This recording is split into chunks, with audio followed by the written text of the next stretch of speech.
sindicato, o companheiro Falcão, o prefeito da nossa cidade, Jorge Geber, e todas as autoridades aqui presentes.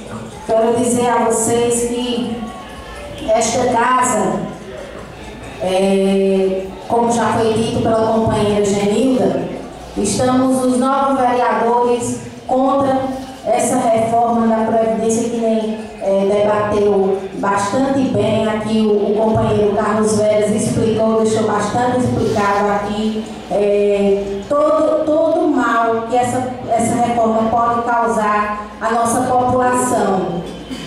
Então quero dizer que esta casa aqui tem 9 representantes, que é a voz do povo, pois vivemos uma democracia. Democracia brasileira.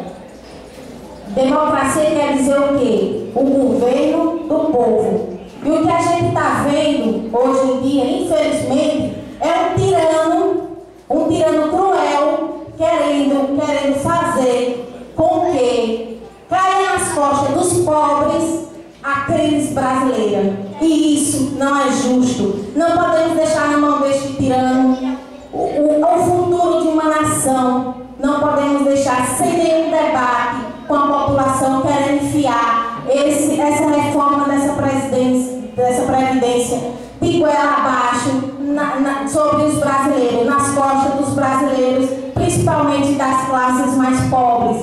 Esta casa aqui está contra, e eu quero confirmar minha presença no dia 17 na cidade de Recife, e estarei reivindicando ao lado desses trabalhadores, ao lado destas pessoas dignas que estão lutando todos os dias por questão de sobrevivência. Não podemos deixar as pessoas que contribuíram até hoje ter no futuro somente sonhos a receber da Previdência, porque se as pessoas estão contribuindo, elas estão planejando ter o seu benefício, sua aposentadoria por direito, e não sonhos que vêm a esperar por essa pessoa. Então quero dizer, só são essas minhas breves palavras, que esta casa está contra, e que esta casa vai estar sim na cidade de Recife, no dia 17, representando o povo orocoense, a sua posição. Então gostaria de agradecer a presença de todos, e vocês com certeza serão bem representados. Muito obrigada.